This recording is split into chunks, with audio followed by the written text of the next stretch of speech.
This is the story mainstream media won't tell you, how President Rodrigo Duterte shook the foundations of oligarch power in the Philippines. National artist F. Sionil Jose once said, Remember, he pointed to all those politicians, I own nothing from you. Keep that in mind. This is the first non-oligarchic president. no backing from elites, just the will to serve the people. He exposed Ayala's Manila Water and Pangilinan Maynilad for abusing contracts. They demanded 10.8 billion pesos from the government. Duterte fought back. He called it syndicated estafa and forced contract reforms that cut water rates and ended decades of abuse. So may bagong kontrata ginawa si Guevara, nandyan na sa kanila na yon. Pag-aralan daw nila.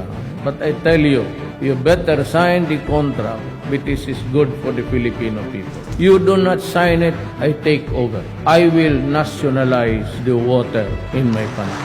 He brought down mighty corporation for massive tax evasion.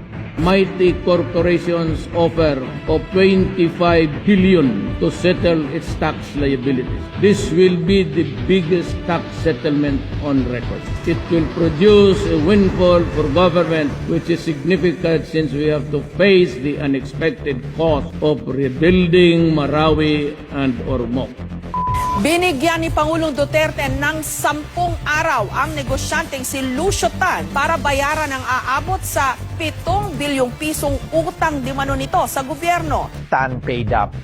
Slow internet, Duterte called out Globe and PLDT. If you cannot improve on the services, I would readily agree to the coming in of foreign players. And dito was born. The Philippines' third major telco player, Dito Telecommunity, is set to launch commercially. The Prieto family, whose media company was often critical of Duterte, faced government scrutiny over alleged tax liabilities amounting to 1.1 billion pesos and squatting on government land. He took mile-long property back for the people. He shut down PhilWeb and forced Roberto Ongpin out.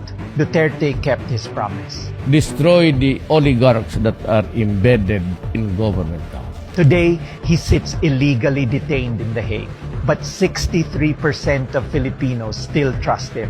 Sa 1,200 tinanong, ilang araw bagong midterm elections, 63% na nagsabing may tiwala sila kay Duterte.